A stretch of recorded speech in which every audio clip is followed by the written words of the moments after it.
নমস্কার, শুভ সকাল। স্বপ্নের করিডোরে আয়োজিত সাহিত্য আড্ডায় আপনাদের সকলকে স্বাগত জানাই। এবং আমাদের সঙ্গে একজন তরুণ অতিথি, তরুণ কবি রয়েছেন এবং সাংবাদিক, সাংবাদিক হিসেবেও বলা যায়, কারণ ও অনেক তো ওর মানে লেখা প্রায় প্রকাশিত হয় বিভিন্ন পত্রপত্রিকায়। তো আজকে আমাদের সাক্ষাৎকারে বিভিন্ন, শুধু সাহিত্য নয়, বিভিন্ন বিষয় উঠে আসবে, আপনারাও প্রশ্ন করতে পারেন।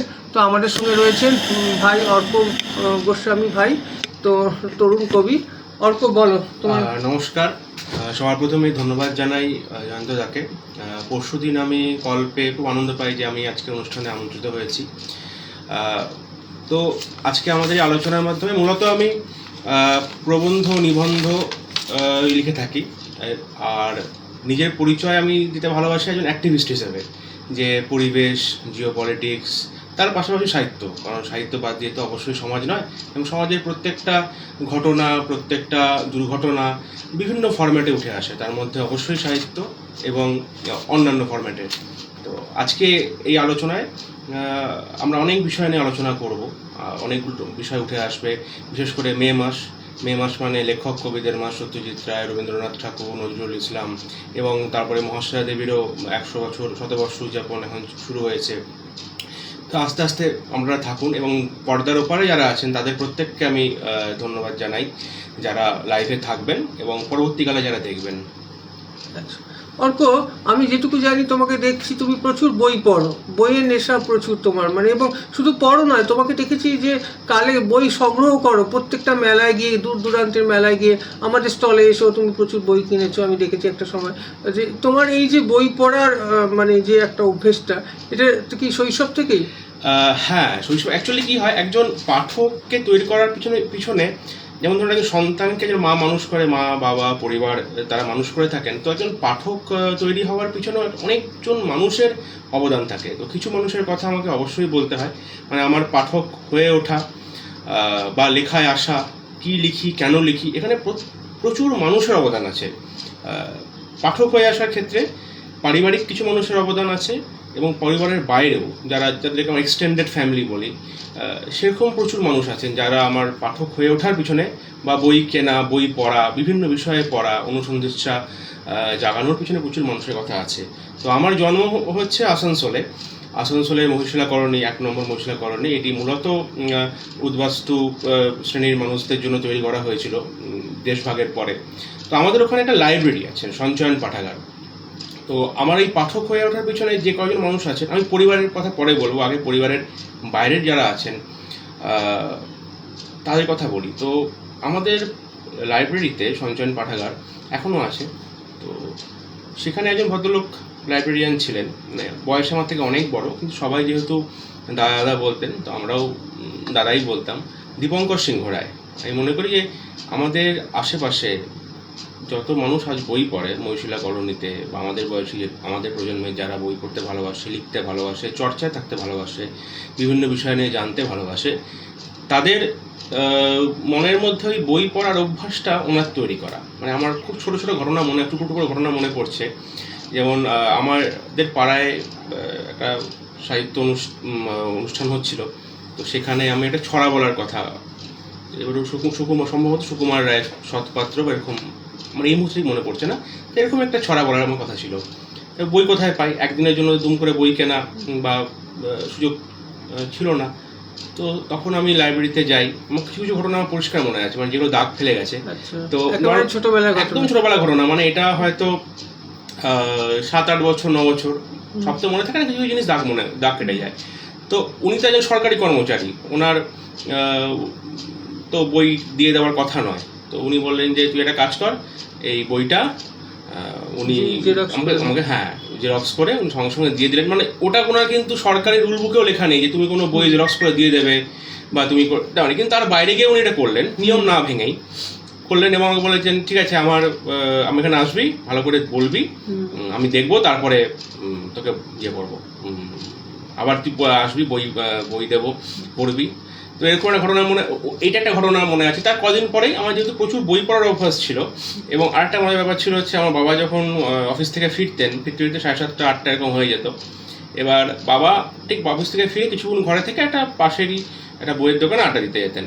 ওখানে অনেক রকমের বই ছিল, তার মধ্যে ওই নন্টে ফন্টে যেটা হয় ছোটোবেলাকার নন্টে ফন্টে, হাদা ভোদা, এই বইগুলো থাকতো। এবং সবসময় তো বই কেনা সম্ভব নয়, আর বইগুলো পাতলা পাতলা তখন আসতো, একদম পাতলা পাতলা 15-16 পাতার বই, 6টা 7টা 8টা গল্প থাকতো। তো আমি কী করতাম, বাবা আসার আগে আমার অনেক বাবার জন্য মন খারাপ হতো, আমি এখন জানি না যে সেটা কতটা বানিয়ে বলা আর কি। মা 7টা 7টা পর্যন্ত পড়ে নিয়ে আমি ঠিক বাবা আসার আগে আমি ওখানে চলে যেতাম, গিয়ে বলতাম যে বাবা কি এসছে? তো ওই কাকু আর কি বলতেন যে না, তো বাবা তখন আসেনি। ও আচ্ছা, দাঁড়া, তো আমি একটা জায়গায় যাবো, তো আমি একটু দাঁড়াচ্ছি এখানে। হ্যাঁ, ওই দাঁড়ানোর ফাঁকে আমি জানতাম নন্টে ফন্টের গল্পগুলো কি ছবি থাকতে হবে 2 লাইন 4 লাইন, আমি একটা দুটো গল্প পড়ে নিতেই পারবো। আর যেহেতু ছোটো বাচ্চা, তখন আর কি আমাকে এটা মানা করার কোনো উপায় থাকবে না। তো আমার এই বই পড়ার এটা একটা ব্যাপার। তো এইখানে এইটা আরও গ্রো করতে আরম্ভ করে, তখন আস্তে আস্তে আমার মা দেখে যে প্রতিদিন তো প্রতি সপ্তাহে প্রতি মাসে সবসময় অত বই কিনে দেওয়া সম্ভব নয়, তো লাইব্রেরিতে ভর্তি করে দেন। তো সে লাইব্রেরিতে ভর্তি করে দেওয়া, সেখানেও একটা বেশ মজার ঘটনা আছে যে ওই দীপঙ্কর সিংহ রায়, ওনার হাত ধরে আমার লাইব্রেরিতে ঢোকা। তো উনি প্রথম দিন আমাকে একটা বই দিয়েছিলেন, 4 মূর্তি। আমার ধারণা ছিল যে বই নিলে বই পড়তে হবে, তারপর পড়াও দিতে হবে। তো আমি বইটা পড়েছি। বইটা পড়ার পরে দেখেছি যে পিছনে কোনো কোশ্চেন অ্যান্সার কিছু নেই। আমি কী উত্তর দেবো? পরের দিন গেছি, গিয়ে বইটা জমা করেছি, একদম ছোটো, তখন 5 থেকে পড়ি। দিয়ে দাঁড়িয়ে আছি, বলছি তুই বই নেয়। আমি বলছি কি বই, তুই পড়া জিজ্ঞেস করবে না? বই পড়লে তো মা পড়া জিজ্ঞেস করে। তো সেই এখনও সেগুলো মনে পড়ে। এছাড়া আমার বাড়ি, এটা তো গেল পারিবারিকভাবে আমার বাবার জ্ঞান চর্চার একটা প্রচণ্ড ইচ্ছে, শখ, মানে সমান্তরাল জীবনের একটা সমান্তরাল ধারা ছিল পড়াশুনো করার। পারিবারিকভাবে আমার মামাবাড়ির দিক থেকেও, মামার নিজস্ব পার্সোনাল লাইব্রেরি, এখনও লেখালেখি নিয়ে, বিষয় নিয়ে এখনও জিনিস নিয়ে ভুল হলে, অনেক সময় হয় বিজ্ঞানের বিভিন্ন বিষয় লেখার সময় হয়তো কনসেপ্ট ক্লিয়ার থাকলো না, তো আমি আমার মামির সঙ্গে এগুলো নিয়ে আলোচনা করি। তো ওভারঅল একটা পারিবারিকভাবে তৈরি হওয়া, মানে আমার এটা হচ্ছে পাঠক হয়ে ওঠা কাহিনী। আমার প্রত্যেকটা পদক্ষেপে কোনো না কোনো মানুষের অবদান আছে। পাঠক হয়ে ওঠা কাহিনী হচ্ছে এটা। আচ্ছা, বাহ। তো আচ্ছা অর্ক, তুমি তো একটু আগে বললে যে তুমি নিজেকে অ্যাক্টিভিস্ট হিসেবে বলতে ভালোবাসো, মানে কবি সাহিত্যিক থেকে। তার কি? তার মেন কারণটা, আসল কারণটা হচ্ছে যে এরকম যে আমি অ্যাক্টিভিস্ট বলতে আমি তো কোনো অ্যাক্টিভিটি করছি, এবং কবি বা শুধু কবি বলি যদি, বা যদি আমি সাহিত্যিক যদি বলি, বা আমি যদি বলি গল্প, না, আমি বলছি কি এছাড়া কি মানে সাহিত্য পরিমণ্ডল ছাড়াও কি অন্য কোনো কর্মকাণ্ডের সঙ্গে, যেমন গ্রিন ভলেন্টিয়ার থেকে শুরু করে রেড ভলেন্টিয়ার, এসবের সঙ্গে কি যুক্ত? না, একদম সরাসরি এই মুহূর্তে যুক্ত নই। তবে আমি যখন ওই লাইব্রেরিতে ছিলাম, লাইব্রেরিতে পরবর্তীকালে আমি পরিচালনা সমিতিতেও আসি। তো সেখানে আমরা এটা চেয়েছিলাম যে বিভিন্ন রকম সোশ্যাল ইস্যুসগুলো নিয়ে আলোচনা করা, এবং বিভিন্ন সমাজ সচেতনমূলক যে সমস্ত বিভিন্ন স্টাডি সার্কেল অ্যারেঞ্জ করা, এই জাতীয় জিনিস করেছি। এখনও আমার ছাত্রছাত্রীদের মধ্যে আমি এগুলোকে ইমপ্লিমেন্ট করার চেষ্টা করি বিভিন্ন রকম থটস দিয়ে। কারণ এখন তো মানে পোস্ট ট্রুথ যুগ, মানে এই সত্যটাও এমন করে দেখানো হচ্ছে। আমাদের সময় ছিল যে যেমন বই পড়লে সেটাই সত্যি, এখন মনে হচ্ছে যেন ফেসবুকের পর্দায়, সোশ্যাল মিডিয়ার পর্দায়, ইউটিউবের পর্দায় দেখছি সেটাই যেন সত্যি। তো এর বাইরেও তো প্রচুর জায়গা আছে যেগুলো আমাদেরকে জানা দরকার, এবং ফ্যাক্ট চেক। আগে যেমন এতটা মিস ইনফরমেশন ছিল না। তো আমার এই একটা জায়গা ইচ্ছা যে মিস ইনফরমেশনের এগেনস্টেও একটা কন্টিনিউয়াস লড়াই, একটা ওয়াইডার থট দেওয়া, তো এইটা চলতে থাকে। হ্যাঁ, প্রাতিষ্ঠানিকভাবে আমি কোনো জায়গায় যুক্ত নই, তবে ওই নিজস্ব পরিমণ্ডলে, বা যেহেতু এখন ধরুন সোশ্যাল মিডিয়া আছে যেখানে বিভিন্ন রকম যে থটগুলো উঠে আসা দরকার, আমার লেখালেখির পেছনেও এই একটা জিনিস কাজ করে যে আমার এই থটগুলো যেন উঠে আসে। হয়তো আমার ওই অনেকটা ইয়ের মতো, ধরুন ওই ফুটবল খেলা হচ্ছে, হ্যাঁ, ফুটবল খেলা হচ্ছে, যে ডিফেন্ডার সে তো ডাইরেক্ট গোল করে না সবসময়, সে বলটা বাড়িয়ে দেয় মিডফিল্ডে বা স্ট্রাইকারকে দেয়, তারপর লাস্টে একটা গোল হয়। তো ওই পায়ে পায়ে এগিয়ে চলার মতোই, দিক সৈনিকের মতো এগিয়ে যাবে। আচ্ছা আচ্ছা, বাহ। তো তুমি তো শুধু কবি, তোমার লেখালেখি প্রসঙ্গে বলো, তুমি কবিতা লেখো, গল্প লেখো নাকি? না, কবিতা লেখা আমার কাছে খুব কম হয়, কবিতা খুব বেশি লিখি না, হয়তো সচেতনভাবেই লিখি না। গল্প খুব কম, গল্প আমি লিখেছি সেরকম না, 1-2-4টে গল্পই আজ পর্যন্ত আমি লিখেছি। প্রবন্ধই বেশি, প্রবন্ধ এবং ফিচার, যেখানে আমি, কারণ আমি লিখেছি যে নন ফিকশনটা আমি খুব ইজি ফিল করি। ভালো লেখা বা না লেখা সেটা তো পাঠক পড়ার পরে বুঝতে পারেন, কিন্তু নন ফিকশনটা আমি অনেক বেশি ইজি ফিল করি লেখার জন্য। আর গল্প বা কবিতার ক্ষেত্রে কি হয়, আমার কবিতা লেখার মুনশিয়ানা অবশ্যই নেই, তবু কিছু কিছু কবিতা লিখেছি যেগুলো দু একটা জায়গাতে প্রকাশিতও হয়েছে। তবে মূলত গল্প লেখা টা একদমই হয় না। প্রবন্ধ, নিবন্ধ এবং মূলত মানে ওই অ্যাওয়ারনেস লিটারেচার, যেটা সচেতনতামূলক যে লিটারেচার, সেটাই আমি লিখে থাকি। তুমি তো মোটামুটি বিভিন্ন সংবাদপত্রে প্রতিনিয়ত তোমার আর্টিকেল বেরোয়, আমি দেখেছি। আর আনন্দবাজার এই সময় থেকে শুরু করে বিভিন্ন, তো তো কিছু বিষয় নিয়ে বলো, দেখি শুনি, আমাদের দর্শকদের একটা জান। তো আমি যে মূলত যে বিষয়গুলো নিয়ে লিখি সেগুলো হচ্ছে পরিবেশ, এক নম্বর হচ্ছে পরিবেশ, 2 নম্বর হচ্ছে জিওপলিটিক্স, 3 নম্বর হচ্ছে প্রযুক্তি। মূলত এই 3টে বিষয়ের উপরে। জিওপলিটিক্সটা সম্বন্ধে একটু বিস্তারিত। জিওপলিটিক্সটা যদি বলি, জিওপলিটিক্স কথাটা হচ্ছে জিওগ্রাফি এবং পলিটিক্স, এই দুটোর মেলবন্ধনে তৈরি হয়েছে। এবং আমাদের গোটা পৃথিবীর যে নিয়ন্ত্রণটা একটা সময় অবধি হচ্ছিল যেটা ইকোনমির ওপরে ডিপেন্ডেন্ট, তার সঙ্গে সঙ্গে হচ্ছে জিওপলিটিক্স, জিওগ্রাফি এবং পলিটিক্স দুটোর উপরে খুব ডিপেন্ডেন্ট। তো যেমন খুব সুন্দর একটা এক্সাম্পল দিই, আমরা ছোটবেলায় দেখতাম যে বিভিন্ন সময় মিছিল হচ্ছে, ওখানে যুদ্ধ হচ্ছে, জবাব চাই, জবাব দাও, ইত্যাদি ইত্যাদি। তখন মনে হতো কেন, মানে কি জন্য। আজকে যেমন একটা খুব হাতে গরম একটা উদাহরণ বলা যেতে পারে, যে ইরান এবং ইরানের সঙ্গে আমেরিকার যে যুদ্ধটা চলছে মধ্যপ্রাচ্যে, তো এতে কি হচ্ছে, এই যে ইরানের হয়তো সেই সামরিক শক্তিটা নেই, ইরানের সেই সামরিক শক্তি নেই, কিন্তু বেগ পাইয়ে দিয়েছে মূলত তার মানে জিওগ্রাফিক্যাল অ্যাডভান্টেজের জন্য। এই যে হরমুজ প্রণালী, তেমনি এশিয়াতে এরকম আরো অনেক প্রণালী আছে, যার মধ্যে দিয়ে প্রচুর অর্থনৈতিক এবং প্রচুর মানে আমাদের এসেনশিয়াল যে কমোডিটিসগুলো, যেমন তেল, এই যে বিজনেস, এইগুলো আমাদের প্রভাবিত হয়। তো এই জিওগ্রাফি এবং পলিটিক্সের জন্য আমাদের ইকোনমিটা এফেক্টেড হচ্ছে। ইরানের সঙ্গে তো ভারতের বিরোধিতা এখনো পর্যন্ত সেভাবে নেই, তবে তাও কেন ইন্ডিয়াতে তেলের দাম বাড়ছে এবং তেল আনতে পারছে না কেন, গ্যাস, সেটা কি আমেরিকার কোনো চাপের?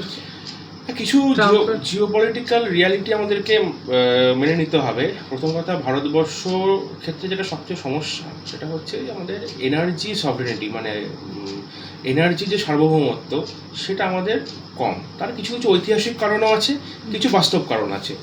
1 নম্বর যে কারণটা, ঐতিহাসিক কারণটা প্রথমে যাই, যেটা আর কি ক্রনিক ডিজিজের মতো, সেটা হচ্ছে, এবং আরও অনেক কারণ থাকতে পারে, তার মধ্যে এইটা একটা কারণ, যে আমাদের দেশে ঐতিহাসিকগতভাবে আমরা এনার্জির দিক থেকে পিছিয়ে। কারণ হচ্ছে আমাদের মূলত তেলটাই তো এনার্জির এখন রিসোর্স, তেল বা কয়লা, এই জাতীয় জিনিসগুলো। তো এবার এই জিনিসগুলো আমাদের এখানে ভৌগোলিকভাবে আসেনি, প্রথমত কারণ এটা একটা, যে কারণে আমাদের প্রতিদিন যদি 100 লিটার তেল লাগে, তার থেকে 14-15 লিটার আমরা তৈরি করি, বাকিটা আমাদেরকে ইম্পোর্ট করে নিয়ে আসতে হয়। এটা একটা বড় একটা সমস্যা। আর আরেকটা বিষয় হচ্ছে, আমরা এগুলো তৈরি করতে পারিনি কেন। এখানে শুধুমাত্র কোনো কোন্দল বা দলীয় বিরোধিতা করার জায়গা নয়, এটা অনেকগুলো কারণ আছে। আমাদের দেশ যখন স্বাধীন হয়, সেই সময়টা তো আমাদের অর্থনৈতিকভাবে প্রচণ্ড পিছিয়ে থাকে, এবং ওটা আনঅর্গানাইজড সেক্টর, আনঅর্গানাইজড অবস্থায় থাকা। তো সেইখানে দাঁড়িয়ে এই যে পশ্চিমা দেশগুলো, তারা যেভাবে এনার্জিটাকে সিকিউর করতে পেরেছে, বা তারা যেভাবে তাদের ডিফেন্স সেক্টরটাকে সিকিউর করতে পেরেছে, তাই ঔপনিবেশিক যে সমস্ত দেশগুলো, বিশেষ করে ব্রিটেন, তারপরে আপনার পর্তুগাল ধরুন, স্পেন ধরুন, নেদারল্যান্ড, এই দেশগুলো তাদের এনার্জি বা এদের যে ডিফেন্স সেক্টরে যত ইনভেস্টমেন্ট করতে পেরেছে, আমরা তাড়াতাড়ি করতে পারিনি। এবং এক্ষেত্রে এই এনার্জির ক্ষেত্রে আমরা ওই অয়েল ডিপেন্ডেন্ট। তো এই অয়েল নিয়ে আসা, বছর পরেও পারিনি, এত বছর স্বাধীনতা, এত বছর পর, হ্যাঁ, স্বাধীনতার বছর পারিনি। তার প্রথম কথা হচ্ছে আমাদের নিজস্ব ন্যাচারাল রিসোর্সেস সেভাবে নেই, এবং এই জন্য এই জাতীয় যে টেকনোলজিগুলো, এগুলো ডেভেলপ করতে বহু বছর লাগে, মানে কয়েক দশক লেগে যায়। ধরুন চীন যে রেয়ার আর্থ মেটেরিয়াল, বা আমাদের যে মোবাইলের যে সেমিকন্ডাক্টর, সেগুলো 80-র দশক থেকে ওরা গবেষণা শুরু করেছে, এবং এগুলো তৈরি, বা ধরুন জেট ইঞ্জিনের যে ইঞ্জিন, তার যে মেটেরিয়াল যে তৈরি হয়, সেইগুলো গবেষণা করতে 30 বছর 40 বছর সময় লেগে যায়, এবং প্রচুর অর্থের প্রয়োজন হয়।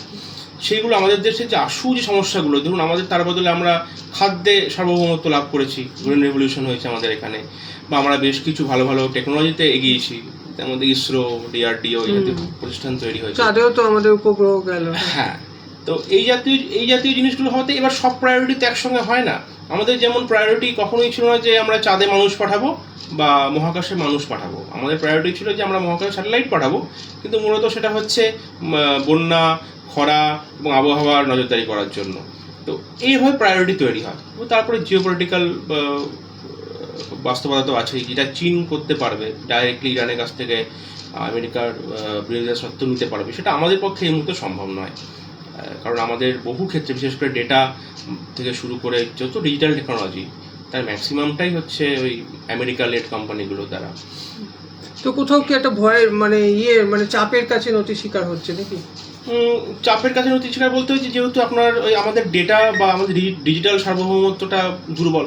হয়তো আগামী 10 বছর, 20 বছর, 30 বছর আমরা সেই জায়গায় পৌঁছে যাব। যেমন ধরুন কার্গিল যুদ্ধের সময় আমরা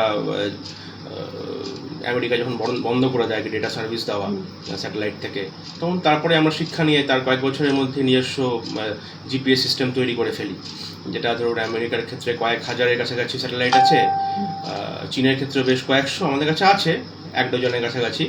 সেটা আরও বাড়াতে হবে, এরকম করে গ্র্যাজুয়ালি এগুলো তৈরি হবে, তো সময় লাগবে। আচ্ছা, যাই হোক, এবার আমি একটু অন্য প্রসঙ্গে যাই, যে তুমি তো লিটল ম্যাগাজিন প্রচুর পড়ো, হ্যাঁ, প্রচুর সংগ্রহ করো, তো মফস্বলের লিটল ম্যাগাজিন এবং কলকাতার লিটল ম্যাগাজিন, এই দুটোর কি তফাৎ তোমার কি মনে হয়? মফস্বলের আর কলকাতার লিটল ম্যাগাজিনের মধ্যে, কলকাতা তো ধরুন একটা ওই মেল্টিং পটের মতো বিভিন্ন সংস্কৃতির মানুষ এসছেন, তো সেই জায়গাতে গিয়ে, এবং সেখানে আর্থিক সচ্ছলতাও তুলনামূলকভাবে একটু বেশি, যে কারণে তাদের জীবদ্দশা, জীবন চক্রটা অনেকটা বড় হয় বহু ক্ষেত্রে, এবং বহু বিষয়ে তারা আর্থিক প্রয়োজনটা, মানে আর্থিক নিরাপত্তাটা তুলনামূলকভাবে বেশি হওয়ার কারণে অনেকটা এগিয়ে যেতে পারেন বহু ক্ষেত্রে।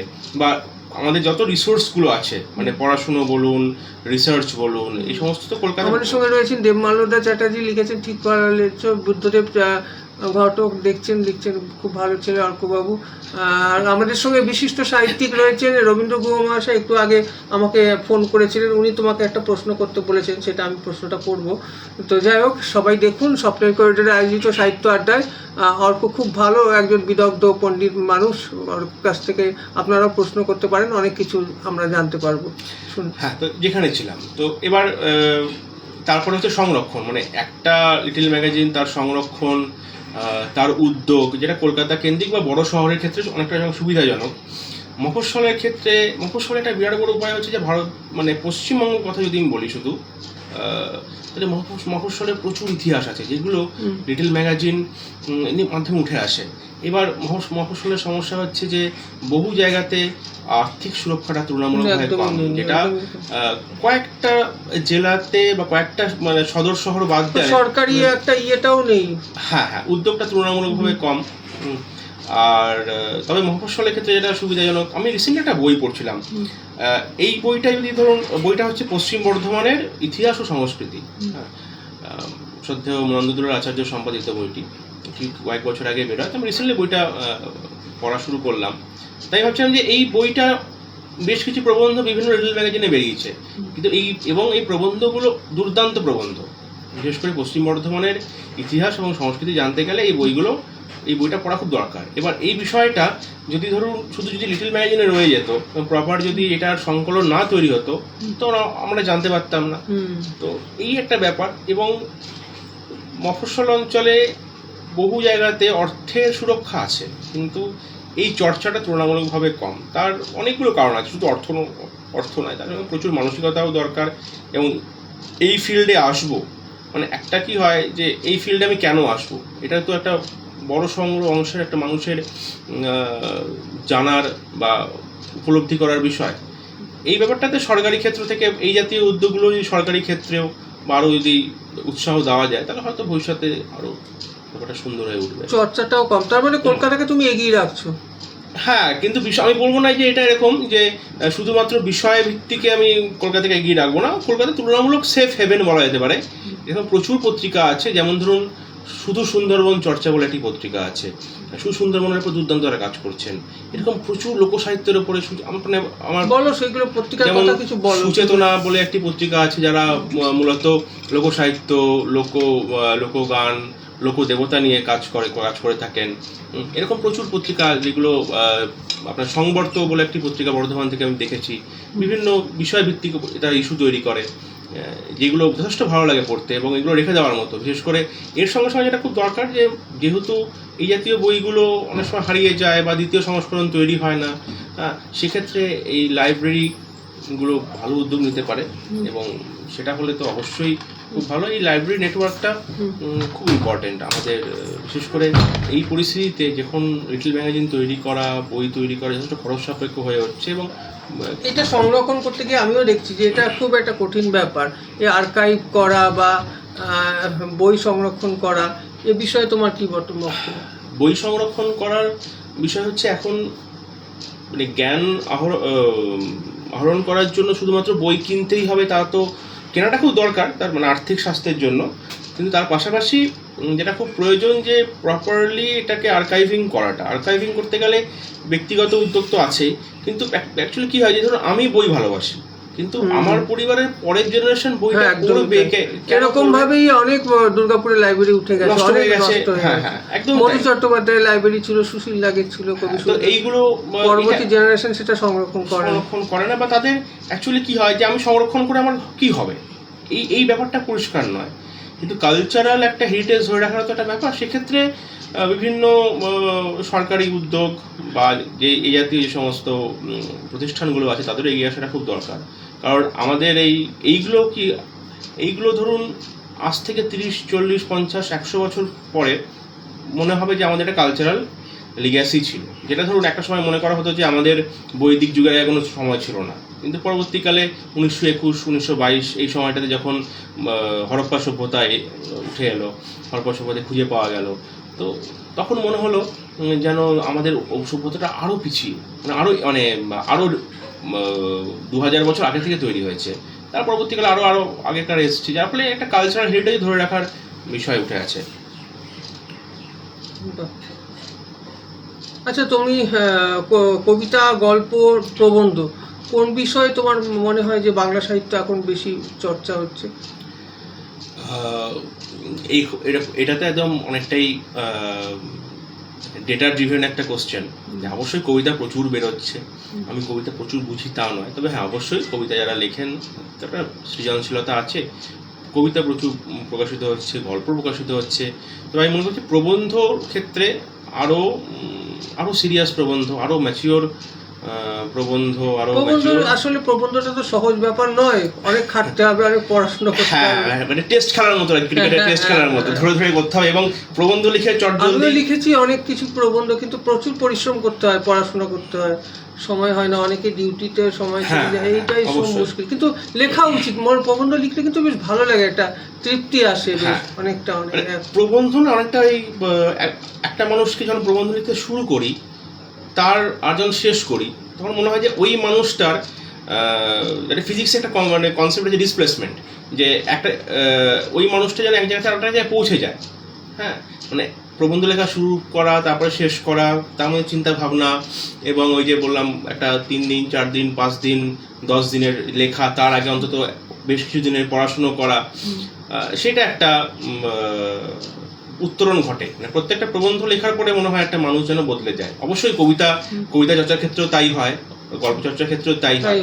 আমার এই প্রবন্ধের সঙ্গে রিলেশনটা এটা খুব পরিষ্কার আমার মনে হয়েছে।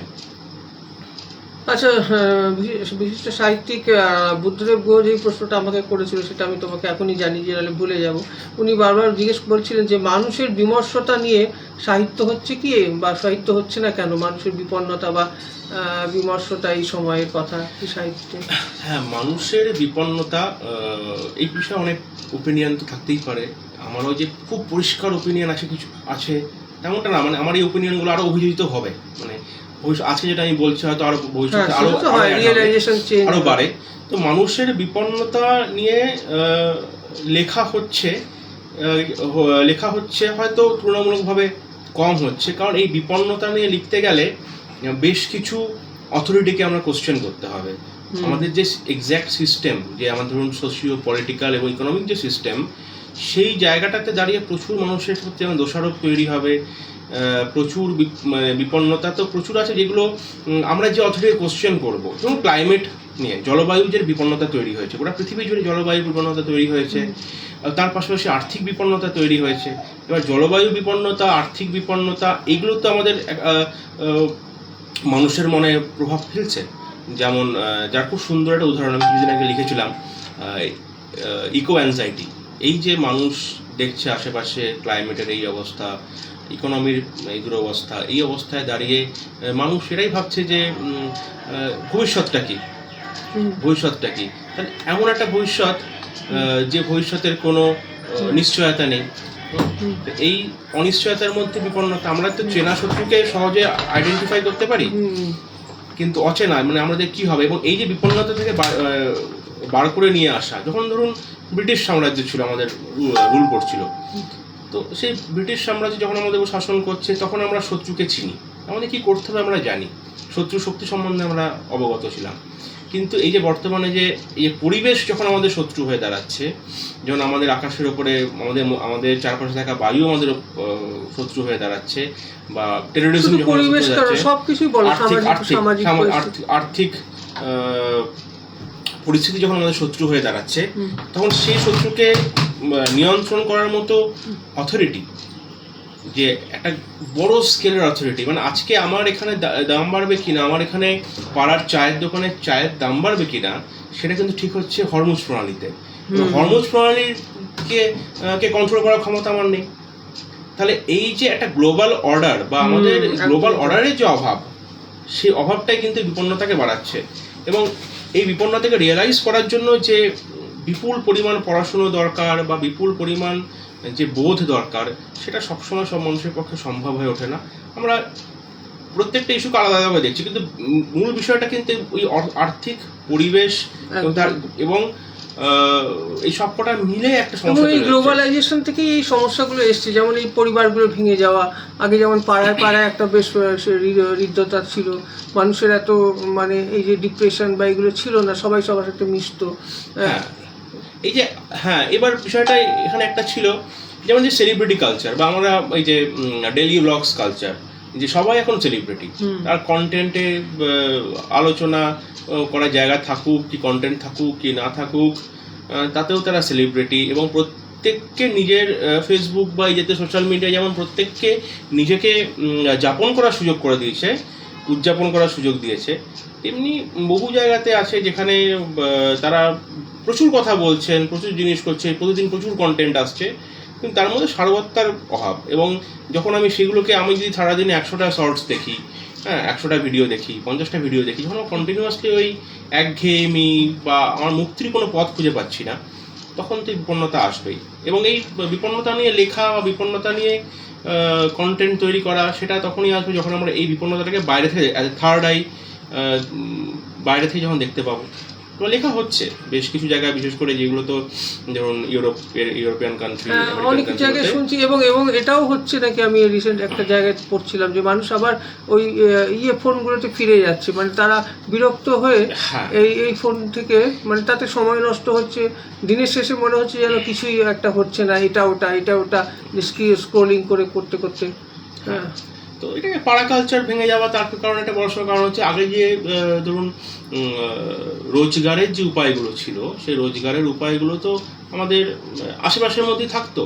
একটা সেকশন তারা পরিবার নিয়ে পাড়ার মধ্যেই থেকে যেত, এবং সেটা একটা ফ্যাক্টর। এখন রোজগারের যে উপায়, আর্থিক যে অনিশ্চয়তাটা বেড়েছে, তাকে বাইরে বাইরে যেতে হচ্ছে, পাড়ার ছেলে পাড়ায় তারা থাকতে পারছে না, মূলত একটা তার এর ফলে একটা ওয়ার্কিং আওয়ারটাও অনেক বেড়েছে। এবং সবচেয়ে বড় কথা হচ্ছে যে এই ইন্টারনেট সোশ্যাল মিডিয়া যুগে বিজ্ঞাপন, ভালো থাকা দেখানোর বিজ্ঞাপন যেটা যে হারে বেড়েছে, যে আমার এই 4টে শেডের এটা ইউজ না করলে আমাকে সুন্দর লাগবে না, বা আমার মাথার বাইরেটা যতটা সুন্দর হবে ততটাই আমি কত সুন্দর দেখাতে পারি, এই প্রবণতাটা বেড়েছে, যেটা তুলনামূলকভাবে আগে কম ছিল। তো এই প্রবণতাটা বাড়ার কারণে মানুষের মধ্যে যে ইনফ্লুয়েন্সার, যেগুলো আমরা বিউটি ইনফ্লুয়েন্সার করছি, তো আমাদের কোয়ালিটেটিভ চেতনা বা আমাদের যে গুণের যে চেতনা, তার বিকাশ কতটা ঘটেছে জানি না। তো বস্তুগত চেতনা বা ওই অ্যাপিয়ারেন্সের যে চেতনা, সেইটা বেশ বেড়ে গেছে। এবং এতে কি হচ্ছে যে আমাকেও ওই অভিনেত্রীর মতো শাড়ি পরতে হবে, বা ওই অভিনেতার মতো আমাকে চেহারা বানাতে হবে, ওর মতো এই করতে গিয়ে নিজেদের প্রতি এক্সপেকটেশন প্রচন্ড বেড়ে যাচ্ছে এবং তার ফলে বিভিন্ন রকম কমপ্লেক্স অচলাবস্থা তৈরি হচ্ছে। আচ্ছা, এবার এআই নিয়ে শুনবো। এআই নিয়ে সাহিত্যের প্রভাব এবং ভবিষ্যতে বই বলে কি কিছু থাকবে? এআই আমার লেখার ক্ষেত্রে আমি যেমন এআইকে ব্যবহার করি, তবে হ্যাঁ অবশ্যই এআইকে অতটুকুই ব্যবহার করি যেটা আমার তথ্যগুলো দরকার। বহু সময় প্রচুর তথ্য থাকে যেটা আমাকে 10টা বা 12টা বই পড়ে বার করতে হবে, সেক্ষেত্রে এআই আমাকে উপকার করে। তবে হ্যাঁ, সেটাকেও চেক করে নিতে হয়। তবে এআই তো যে কোনো টেকনোলজির মধ্যেই তার ভালো দিক এবং খারাপ দিক অবশ্যই আছে। এআই ক্ষেত্রে যেটা বলা যায় ভালো দিক বলতে, হ্যাঁ অনেক সময় আমাদের তথ্য যেমন তথ্য তাড়াতাড়ি পৌঁছে দেওয়া, এটা এআই একটা ভালো গুণ। আবার এআই দিয়ে এখন কবিতাও লেখা হচ্ছে, বেশ কিছু জায়গায় এরকম ধরাও পড়েছে যে এআই দিয়ে কবিতা, প্রবন্ধ, গল্প লেখার চেষ্টা হয়েছে। কিভাবে হয় আমি ভেবে পাই না এগুলো। এআই এর ক্ষেত্রে কিরকম, ধরো মানে এআই যে মেশিনগুলো থাকে, বিশেষ করে ইংরেজি ক্ষেত্রে আমি বলি, ধরো এআই এর একটা বড় সড়ো অংশ থাকে সফটওয়্যার কোনো নাকি? হ্যাঁ, মানে একটা প্রযুক্তি যার মধ্যে অনেক ধরনের সফটওয়্যার মেশিনপত্র থাকে। তার মধ্যে একটা খুব মানে আমি খুব সহজভাবে বলছি, লার্জ ল্যাঙ্গুয়েজ মডেল বলে একটা মেশিন, ধরুন একটা মেশিন যাকে প্রচুর তথ্য দেওয়া হয়। ধরো তুমি আর আমি একটা লার্জ ল্যাঙ্গুয়েজ মডেল মেশিন বানালাম বাংলায়। এই মেশিনটা কি কাজ হবে যে আমরা 4জন 5জন 10জন মানুষকে যারা একটু সাহিত্যটা বোঝে তাদেরকে ডাকলাম এবং তাদেরকে রিক্রুট করলাম যে তোমরা প্রেম এই ব্যাপারটা কিভাবে প্রকাশ করা হয় সেটা তোমরা এই মেশিনটাকে ফিট করবে। কিরকম, বুদ্ধদেবের প্রকৃতি প্রেম, রবীন্দ্রনাথের প্রকৃতি প্রেম, বিভূতিভূষণ বন্দ্যোপাধ্যায়ের ডাটাগুলো লোড করে এই ডেটাগুলো আমি লোড করবো। মানে আমি মেশিনকে দেখবেন ওই যখন আমরা বাড়ির রং করতে যাই 3টে বেস কালার দিয়ে বাকি সব রঙগুলো তৈরি হয়। তো এরকম আমরা ডেটা দেবো। ডেটা দেওয়ার পরে সেখান থেকে যখন আবার ওখান থেকে যখন চাইবে যে আমি একটি এরকম পরিস্থিতির একটা প্রেমের গান বা প্রেমের কবিতা চাইছি, তো ওই ডেটাগুলো যে পেয়েছে সেগুলোকেই একটু রং চড়িয়ে বা একটু ফিকে করে দিয়ে সেটাকে প্রস্তুত করবে। এবার এতে কি সমস্যা, এতে তো ক্রিয়েটিভিটি হচ্ছে না, আমি তো নতুন কোনো রং দিতে পারছি না। ক্রিয়েটিভিটি কিন্তু এআই তৈরি করতে পারবে না। তবে অবশ্যই এআই যেটা করতে পারে সেটা হচ্ছে যে তথ্য দিতে পারে, নিবন্ধ, প্রবন্ধ এগুলো লেখার ক্ষেত্রে অনেক সময় তথ্য দিতে পারে। সেই তথ্যগুলোকেও যাচাই করা খুব প্রয়োজন এবং এক্ষেত্রে রেগুলেটরি বডি থাকা খুব দরকার যারা এআই এর ক্ষেত্রে এই তথ্যগুলো যে জেনুইন সেইগুলো সম্বন্ধে। নাহলে তো এই আরেকটা কথা অনেকে বলে যে এআই আসলে শ্রমিক তো অনেক ছাঁটাই হয়ে যাবে, এআই আসার পরে অনেক ছাঁটাই হচ্ছেও এবং মানুষের কাজ করে দিতে পারবে এরকম। হ্যাঁ, এবার এআই যেহেতু বললাম যে তথ্য নির্ভর একটা ইকোসিস্টেম, তো যে ধরনের কাজগুলো খুব রিপিটেটিভ, মানে ধরুন ক্লারিক্যাল কাজ যেগুলো বা যেগুলো নর্মালি ফিন্যান্সিং, অ্যাকাউন্টিংয়ে যে সমস্ত কাজ যেগুলো একটা সার্টেন লেভেল অবধি যার ট্রেনিং লাগে, তো এআই বহু ক্ষেত্রে এইগুলো করবে এবং সেক্ষেত্রে এই কাজগুলো তো সমস্যা তৈরি করবে। মানে এই কাজগুলো ভবিষ্যতে কতটা থাকবে, মানে যেখানে ধরুন 10জন কাজ করতেন সেখানে হয়তো 2জনে এই কাজটা হয়ে যাবে। তো এই সমস্যা তো আসবেই, এখান থেকে তো বেরিয়ে আসার কোনো উপায় নেই। আচ্ছা, বইয়ের ভবিষ্যৎ কি সেটাই তোমাকে বলছিলাম। বইয়ের ভবিষ্যৎ, বই আমরা কেন পড়ি? মূলত মানে জ্ঞান অর্জন করার জন্য। তো জ্ঞান অর্জনের একটা মিনস হচ্ছে মানে বই।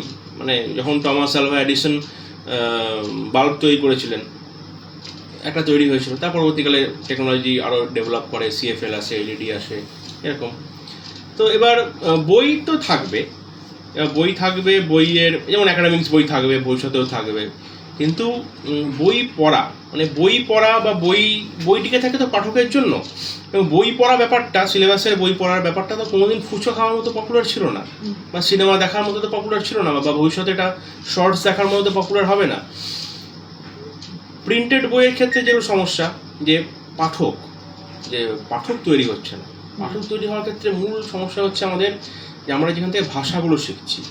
আমাদের সময় আমরা ছোটোবেলাতে আমি সরকারি স্কুলে পড়াশোনা করেছি, তো ওই নিজের ভাষাকে পড়া, নিজের ভাষাকে জানা, আনন্দ পাওয়া, বই থেকে আমরা আনন্দ পাই, জ্ঞান পাই। এখন এই জ্ঞান এবং আনন্দ এই দুটোই এখন পাওয়ার অন্য বিকল্প মাধ্যম রয়েছে, সেটা সাময়িক হোক কি দীর্ঘমেয়াদী হোক, সেটা রয়েছে। সেক্ষেত্রে বইয়ের বাজার ওভারঅল কিছুটা বই পড়া বা পাঠক মানে শুধুমাত্র তো বিক্রির উপর ডিপেন্ড করে না, পাঠকের উপর ডিপেন্ড করে। পাঠকের সাপ্লাই যদি বাড়তে থাকে, বাংলা ভাষার পাঠকের সাপ্লাই যদি বাড়তে থাকে, তাহলে অবশ্যই বইয়ের ভবিষ্যৎ আছে। কিন্তু পাঠক বাড়াতে গেলে সমস্যাটা হচ্ছে যে আমাদের বাংলা মিডিয়াম স্কুলগুলো, এই বাংলা মিডিয়াম স্কুলগুলোতে যদি যারা পড়ছে তারা কেন পড়ছে, বা বাংলার ভবিষ্যৎ কি, বাংলা কি তার পড়াশুনোর ক্ষেত্রে বাংলা ভাষা মানে ইংরেজি ভাষাটা কি, বাংলা মিডিয়ামের থেকে ইংরেজি মিডিয়াম তো স্কুল এখন বেশি, হ্যাঁ। এবং সেখানে অনেকে ফার্স্ট ল্যাঙ্গুয়েজ মানে হিন্দিও রাখছে অনেকে বাংলার থেকে। হ্যাঁ, এইটাই সমস্যা। তো আপনার সাপ্লাই লাইনটা, মানে একটা ক্লাব, ভালো ফুটবল ক্লাব কি করে ভালো চলে যদি তার সাপ্লাই লাইনে পরপর প্লেয়ার আসে। এখন আমার বাংলা পাঠক যদি পাঠকই তৈরি না হয়, ক্লাস 4, 5, 6 যে সময় আমরা ওই টেনিদা গল্প পড়া শুরু করছি, হাদাভোদা পড়ছি, হাদাভোদা পড়ে প্রচন্ড মজা পাচ্ছি। মজা হচ্ছে যে এখন যদি কোথাও বাড়ি, আগেকার দিনে কি হতো, মানে আমি ছোটবেলায় যে সমস্ত আমাদের বাড়িতে যে সমস্ত বিয়ে বাড়িগুলো হয়েছে, জন্মদিন হয়েছে, কোথাও গেলে আমরা বলতে এই যে একটা জোকস বলতো, একটা গল্প বলতো। মানে আমি আমার ছোটবেলায়, মানে আমি তো অনেক ছোট, আমি আমার ছোটবেলাতে পাড়ার প্রচুর বাচ্চাদেরকে গল্প বলতাম, আমরা স্টাডি সার্কেল করতাম। আনন্দের জায়গাটা এটা ছিল, আমাদেরও ছিল, আনন্দের জায়গাটা ছিল বই নির্ভর। এখন আমরা যেটা করছি যে এই শর্টসটা দেখ, বা এটা দেখ, তো এই ব্যাপারটা। এবং এটা ওই যে বললাম যে এটা কখনোই ফুচকা খাওয়ার মধ্যে পপুলার ছিল না, বই পড়া ব্যাপারটা। তবে জ্ঞান আরোহণের জায়গাটা মানুষের থামাবে না, এটা ঘটনা। আরো ফিল্টার করতে হবে। বললাম যে এই পোস্ট ট্রুথ মিস ইনফরমেশনের যুগ, সেখানে প্রচুর ফিল্টার দরকার, তাহলে জ্ঞান আরোহণের জায়গাটা থাকবে। তবে ওই যেমন বহু ক্ষেত্রে একটা কিছু সমস্যা আছে যেগুলো আমরা দূর করতে পারি। যেমন যদি লাইব্রেরিগুলোকে রিভাইভ করানো যায়, তাহলে বইয়ের যে প্রচণ্ড হারে দাম বাড়ছে, বা অনেকে ইচ্ছা থাকলেও কিনতে পারছে না, সেক্ষেত্রে একটা বই পড়ার সুযোগ মানুষের তৈরি হবে। সেটা তো খুব প্রয়োজনীয় একটা পদক্ষেপ। না, মোবাইল থেকেও তো অনেক কিছু পড়া যায়, তো মোবাইলে ভালো দিক। অবশ্যই মোবাইলের ক্ষেত্রে মোবাইল থেকে বই পড়া যায়, এবং প্রচুর ওয়েবসাইট আছে, প্রচুর পাবলিকেশনস আছে যারা একটা নির্দিষ্ট সময়ের পরে বইগুলোকে ফ্রি করে দেয়, ফ্রি টু ডাউনলোড করে দেয়, পড়ার সুযোগ আছে। সেটা তো অবশ্যই আছে, সেটা থাকবে ভবিষ্যতে। সোশ্যাল মিডিয়ায় সাহিত্য বলে কি আদৌ কিছু হয়? সোশ্যাল মিডিয়ায় সাহিত্য তো প্রথম কথা হচ্ছে দীর্ঘদিনের একটা চর্চার ব্যাপার। আর সোশ্যাল মিডিয়ায় বিষয়টা হচ্ছে, আমি একবার ফিডে দেখলাম জয়ন্তদার কবিতা, তারপরেই আমি যদি কবিতাটা ভালোবাসি, আমি একটা লাইক দিয়ে বেরিয়ে গেলাম। হয়তো বহু জায়গাতে আমি আলোচনা করলাম না, এবার সেখানে আলোচনার জায়গাতে একটা আলোচনা করলে আরেকজনের পছন্দ হলো, না পছন্দ হলো, দিয়ে একটা তর্কাতর্কি পরিস্থিতি তৈরি হলো। 5 মিনিট পর আবার স্ক্রল করলাম, আবার নতুন কবিতা পেয়ে গেলাম। তো সোশ্যাল মিডিয়ায় সাহিত্য সংরক্ষণ হতে পারে, যে আমি কোনো একটা লেখা ভালো লাগলো, আমি কাউকে শেয়ার করলাম, পরবর্তীকালে আমাকে লিড হতে পারে সোশ্যাল মিডিয়ায় সাহিত্য। এবং বহু জায়গাতে একটা হয় যে বহু জায়গাতে অনেকে ভালো লেখেন, কিন্তু সেই সুযোগটা থাকে না, বা বিভিন্ন পাবলিশার্সদের বিভিন্ন বাধ্যবাধকতা থাকে। সেইখান থেকে একটা লেখার গণতন্ত্র ভবন বা ডেমোক্রেটাইজ হয়েছে, যে যা খুশি লিখতে পারে। তার পরিণাম কী হবে সেটা পরের ব্যাপার, সেটা আইনত ব্যাপার, বা সেগুলো অন্যদিকে যাচ্ছে। কিন্তু লেখার ক্ষেত্রে একটা গণতন্ত্র এসছে, যে আমার লেখার জন্য কাউকে উপর ডিপেন্ড করতে হবে না, বা বলার জন্য কারোর উপর ডিপেন্ড করতে হবে না। এইবার ওই বই না বার করলেও হবে, একটা জায়গা, প্ল্যাটফর্ম আছে। হ্যাঁ, একটা প্ল্যাটফর্ম তৈরি হয়েছে। এবার সেই প্ল্যাটফর্মে আমি সেই বাসমতি চাল দিয়ে আমি কি বানাবো, না আমি ওখানে শুধু একটা ডিম সেদ্ধ খাবো, না শশা খাবো, সেটা তার উপর ডিপেন্ড করছে। তো এখন জায়গা আছে, সোশ্যাল মিডিয়ায় জায়গা আছে, কিন্তু বিরাট সমুদ্রের মতো। মানে একবার স্ক্রল করবো, কোথায় আমারটা হারিয়ে যাবে তার কোনো উপায় নেই, মানে সেটা জানার কোনো উপায় থাকছে না। সোশ্যাল মিডিয়া থেকে কি ভালো কবি বা লেখক উঠে আসছে?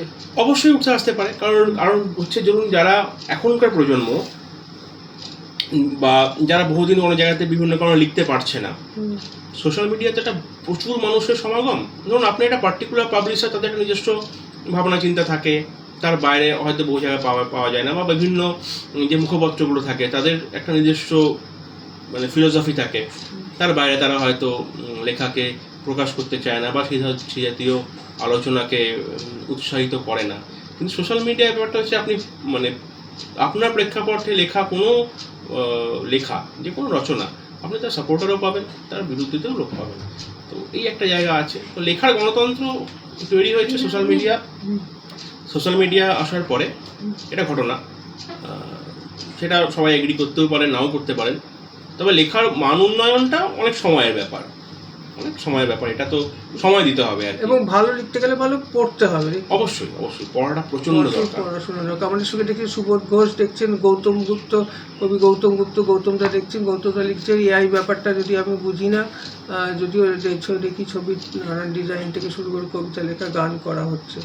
আচ্ছা, আচ্ছা, এরপরে সাম্প্রতিক কিছু বিষয় নিয়ে বলো, যে এই যে আমাদের নতুন এই যে একটা পলিটিক্যাল চেঞ্জ হলো, তো তুমি কি কতটা আশাবাদী নতুন সরকার?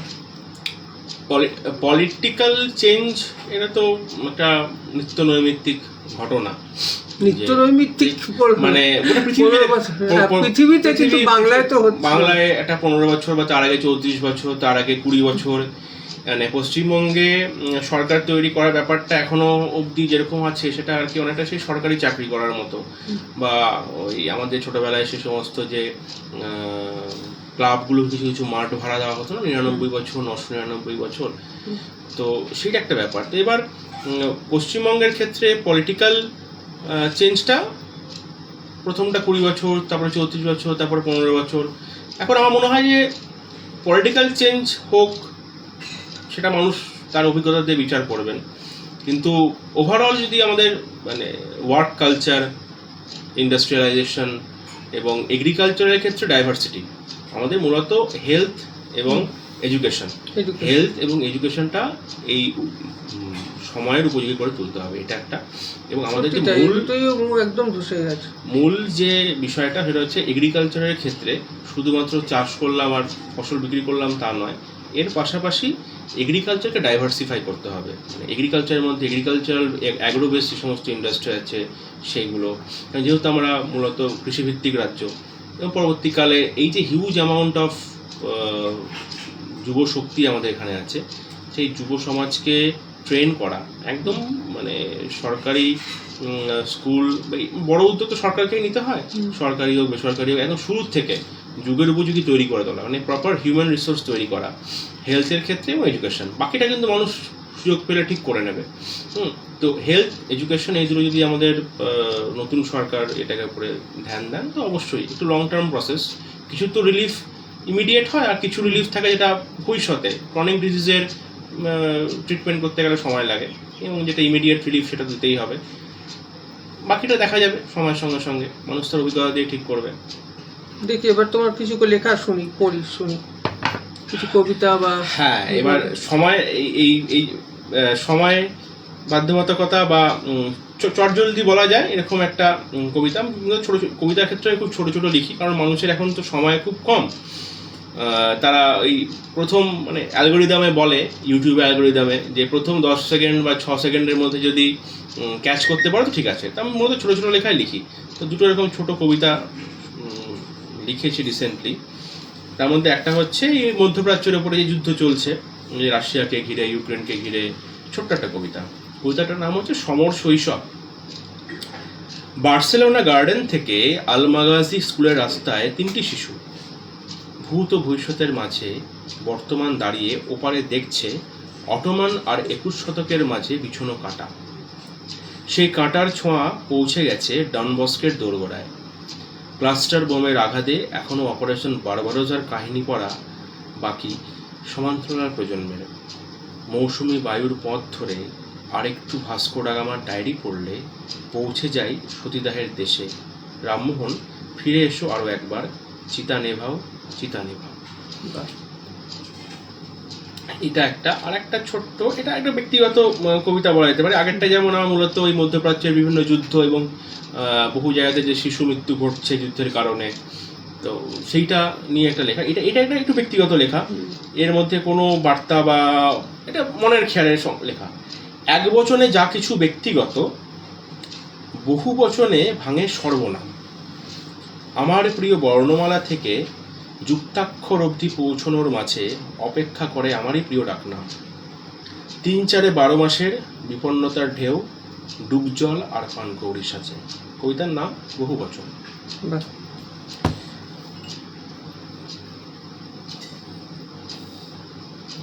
আচ্ছা, তারপরে তুমি বলো যে তোমার পড়াশোনা নিয়ে একটু বলো না, যে লিটল ম্যাগাজিনের কিছু বা নতুন সম্প্রতি কি বই পড়লেন? তুমি তো বই প্রচুর পড়ো। হ্যাঁ, একদম সম্প্রতি যে বইগুলো পড়ছি তার মধ্যে 3টে বই এই মুহূর্তে পড়ছি, তার মধ্যে 2টো হচ্ছে আচ্ছা, তুমি কি লাজলোর কোনো বই পড়েছো?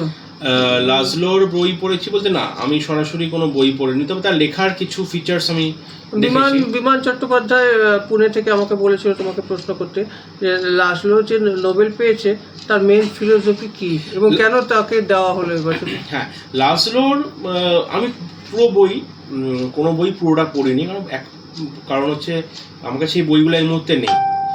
আর লাজলোর বই বা লেখা হচ্ছে অনেকটা কিরকম, একটা কিছু ফিচার্স আগে বলি, মানে লাজলোকে বোঝার মতো সময় আমি দিইনি বা বুঝতে পারবো কিনা আমি সেটাও জানি না, মানে অন্ধের হস্তি দর্শনের মধ্যে হয়তো হবে, একটা ব্যাপার আছে। হ্যাঁ, পোস্টমর্টম ব্যাপারে তো কিছু ফিচার্স আমি দেখি যেটা আমি বলতে পারি, তাহলে কি যে পাঠক সে একটু পড়াশোনার সুবিধা হবে। প্রথম কথা হচ্ছে ওনার লেখাতে অনেক বড় বড় সেন্টেন্স মানে এক একটা সেন্টেন্স ধরো কয়েকশো লাইনের সেন্টেন্স, বা একটা গোটা চ্যাপ্টার একটা সেন্টেন্সে লেখা।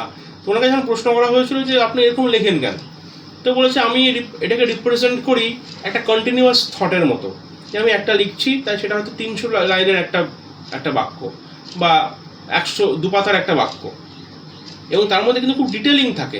স্পেশালি ওনার উপন্যাস নির্ভর যে সমস্ত সিনেমাগুলো তৈরি হয়েছে সেখানে দেখলে বোঝা যাবে খুব ডিটেলিং থাকে। তো এই ডিটেলিংয়ের জন্য বলছে আমি থট স্টপ করি না, এবং ওনার একটা ফেমাস কথা আছে যে full stop belongs to the god, মানে গডই একমাত্র ফুল স্টপ দিতে পারে, আমরা শুধু ন্যারেট করতে পারি। আমরা তো দিনে কোথাও থামি না, আমরা তো কন্টিনিউয়াসলি চিন্তা করে যাচ্ছি দিনের শুরু থেকে শেষ অবধি, ঘুমানোর আগে অবধি, ঘুমানোর মধ্যেও স্বপ্ন দেখছি, তো আমাদের থট কোথাও থামে না। তো এটা ওনারটা লেখার একটা ফিচার। সেকেন্ড হচ্ছে যে সোভিয়েত ভেঙে যাওয়ার পরে এই যে পূর্ব ইউরোপ এবং সেন্ট্রাল ইউরোপ এখানকার যে বিপন্নতা, সেই বিপন্নতা ওনার লেখাতে প্রবলভাবে উঠে এসছে। তার মধ্যেও আর্টের যে জয়, মূলত সেই কারণে ওনাকে নোবেলটা দেওয়া, যে এই বিপন্নতার মধ্যে উনি যে, কারণ ওনার নিজের দেশ হাঙ্গেরি প্রবলভাবে আর্থিক সামাজিক এই বিপন্নতার সম্মুখীন হয়, বিশেষ করে সোভিয়েত ইউনিয়ন ভেঙে যাওয়ার পরে নতুন নিউ ওয়ার্ল্ড অর্ডারের সঙ্গে তারা ম্যাচ করতে যায়, যেখানে তারা এখনও খুব ভালো যে তারা বেরিয়ে আসতে পেরেছে তা নয়। তো সেক্ষেত্রে আর কি লাজলোর এই কিছু ফিচার্স, বড় বড় সেন্টেন্স এবং চিন্তাকে না থামিয়ে কন্টিনিউয়াসলি লিখে যাওয়া, এবং তার জন্যই এত বড় বড় হয়।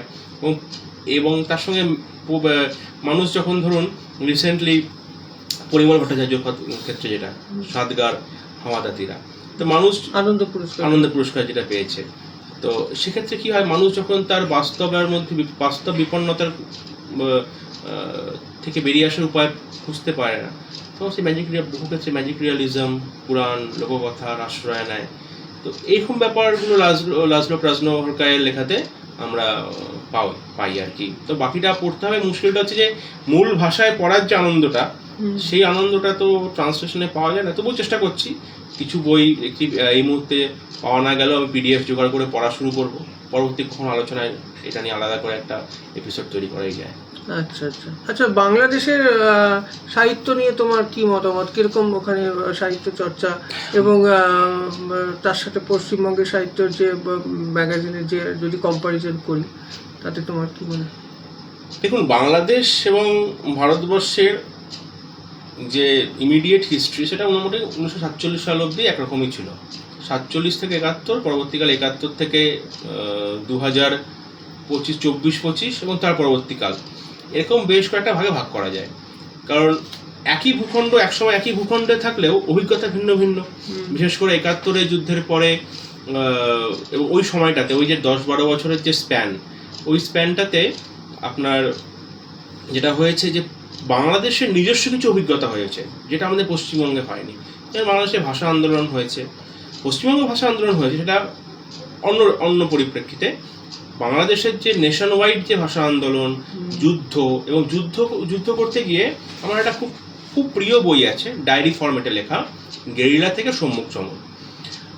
রাইটারের নাম এই মুহূর্তে আমার মনে পড়ছে না, কিন্তু বইটা আমি পড়েছি, বেশ কয়েকবার পড়েছি, এই মুহূর্তে আমার নামটা মনে পড়ছে না।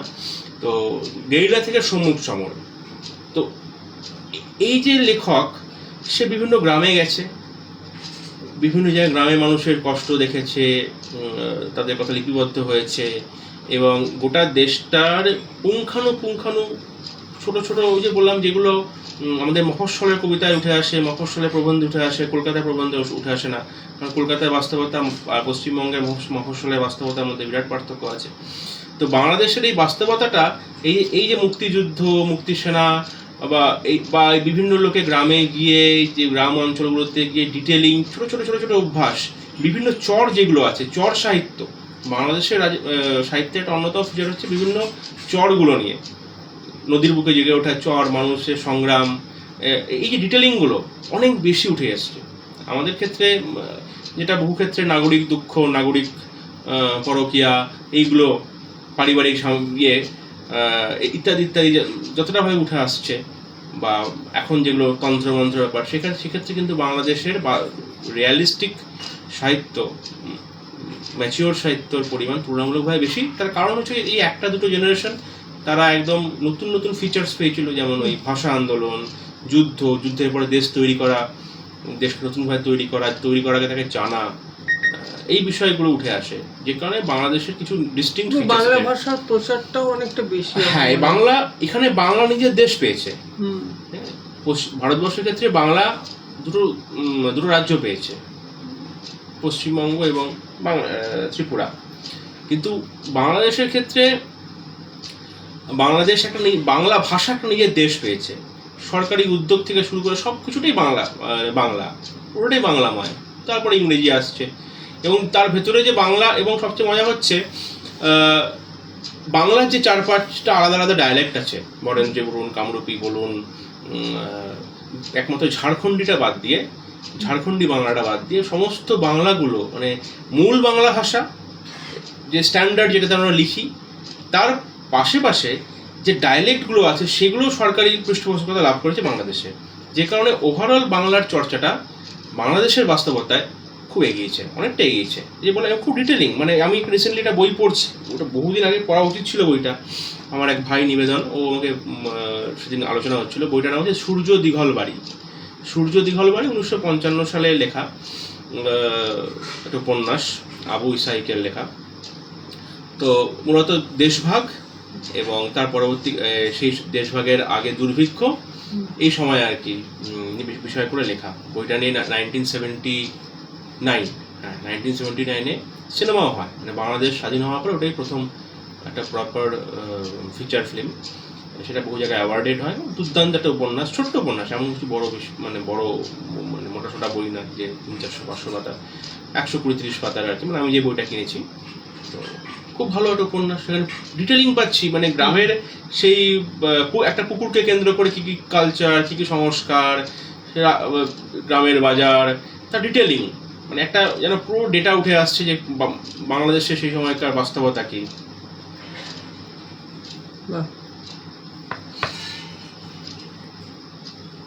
আচ্ছা, সাহিত্য নির্ভর সিনেমা কি কমে যাচ্ছে আস্তে আস্তে? সাহিত্য নির্ভর সিনেমা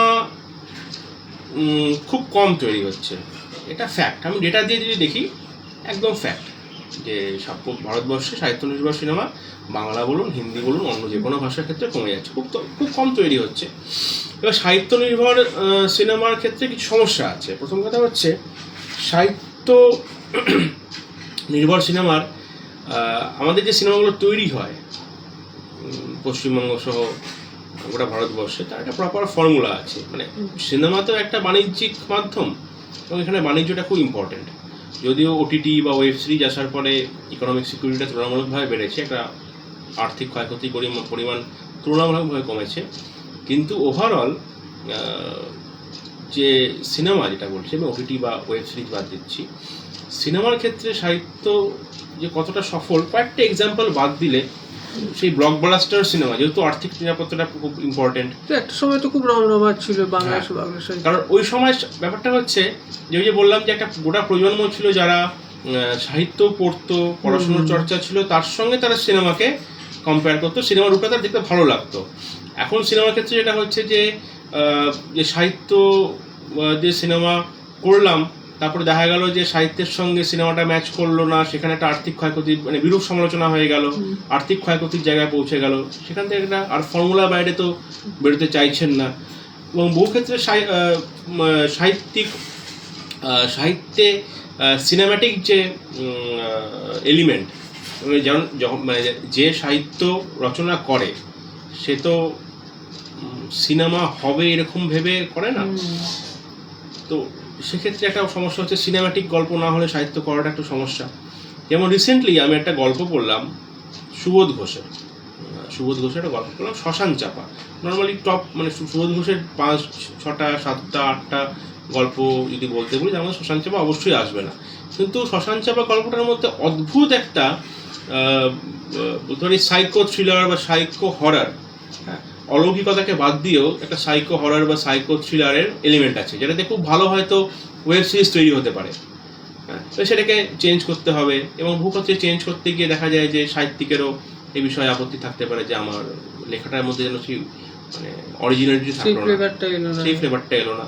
তো সাহিত্য নিয়ে সিনেমা করাটা তুলনামূলকভাবে একটু রিস্কি, এবং যেহেতু সাহিত্যের তুলনায় সিনেমাতে মানে একটা বইয়ের তুলনায় একটা সিনেমাতে ইনভেস্টমেন্ট একটা বড় থাকে, তো আর্থিক ক্ষয়ক্ষতির ব্যাপারটা একটা ব্যাপার।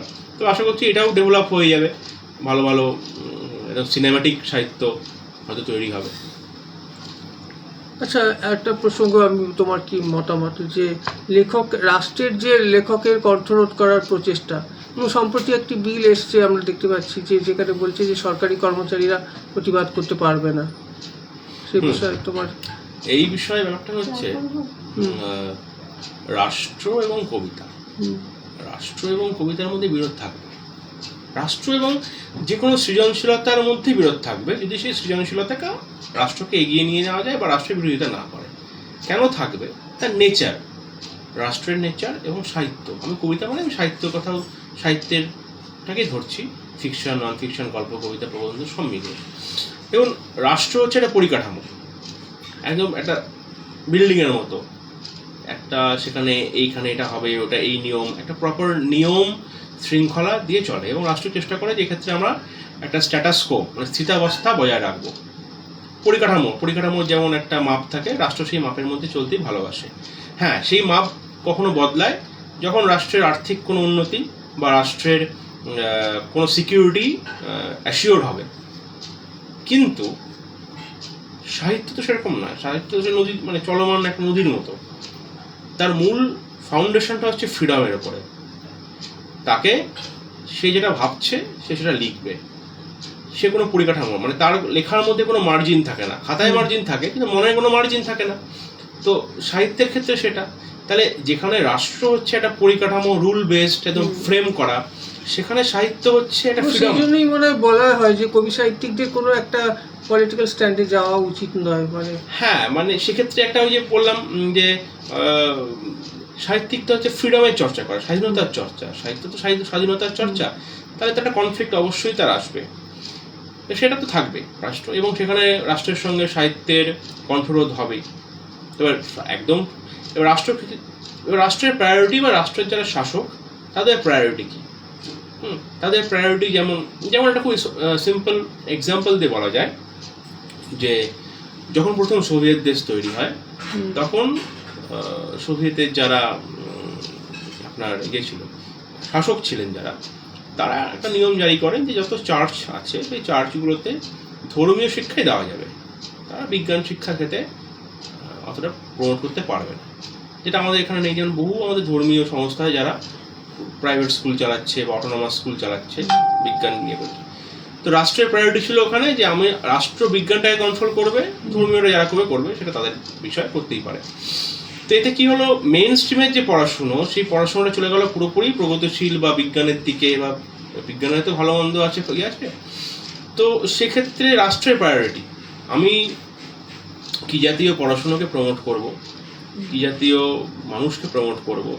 কোনো সরকার তারা যদি মনে করে যে আমি শিক্ষকদের প্রমোট করব, তাহলে ওভারঅল সমাজের সচেতনতা বাড়বে। কোনো সরকার যদি মনে করে যে আমরা অন্য একটা সেকশনকে প্রমোট করব, তাদের সিকিউরিটি বা তাদের যে চিন্তা ভাবনা সেগুলো বাড়বে। তো এইভাবেই এগোবে। রাষ্ট্রের সঙ্গে সাহিত্যের সংঘাত থাকবে, এবং এটা মানে সুস্থ সংঘাত, মানে সুস্থ থাকবে, বহু জায়গাতে অসুস্থ সংঘাত হবে, মানে যখন তাকে তার উপরে তার মানে রাষ্ট্র যখন বলবে যে আমার চিন্তা ভাবনা তুমি ম্যানুফ্যাকচার করো, সাহিত্যিককে যখন বলবে ম্যানুফ্যাকচার করে, এবং প্রচুর সাহিত্যিক যখন সেটা করবেন বিভিন্ন বাধ্যবাধকতা নিয়ে তারা মানে বাঁচতে হবে, তখন তারা যেগুলো করতে গেলে এই কথাটাই দীপ্র ভাই লিখেছে। দীপ্র দেখছেন, ধন্যবাদ দীপ্র। লিখছেন কবিদের রাজনৈতিক মতাদর্শ থাকবে কিন্তু পক্ষপাত থাকবে না, নিজের দল ভুল করলেও যেন কবি প্রতিবাদ করতে পারে।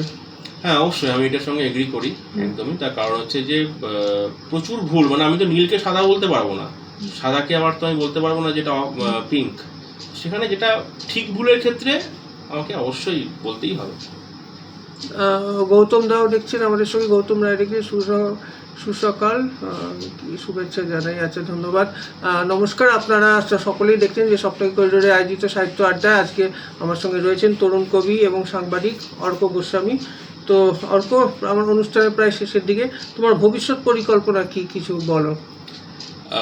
ভবিষ্যৎ পরিকল্পনা বলতে এই লেখালেখি বা এই জাতীয় জিনিসগুলো তো আমার কন্টিনিউ চলবেই, এবং জীবনভর লার্নিং একটা, মানে আমার ফেসবুক স্ট্যাটাসে লেখা থাকে যে সবার আমি ছাত্র, সেই মানসিকতা এবং সেই লিবার্টিটা যদি আমার থাকে, আমি চাইবো আমার মনের ক্ষেত্রে সেই লিবার্টিটা। আচ্ছা, একটা কথা বলছি যে রঞ্জিত দা লিখেছেন, অর্ক ভালো বলছে। আচ্ছা, ধন্যবাদ রঞ্জিতা দেখছেন আমাদের।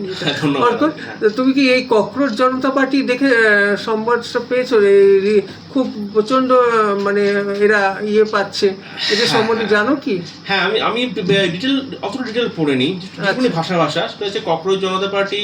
ককরোচ কথাটা আর কি একটা বিশেষ ব্যক্তির বলা বাক্য থেকে উঠে এসে তার প্রতিবাদ। বিষয়টা হচ্ছে ককরোচ জনতা পার্টির তা থাকতেই পারে, তাদের মতাদর্শ থাকবে, তাদের বক্তব্য থাকবে।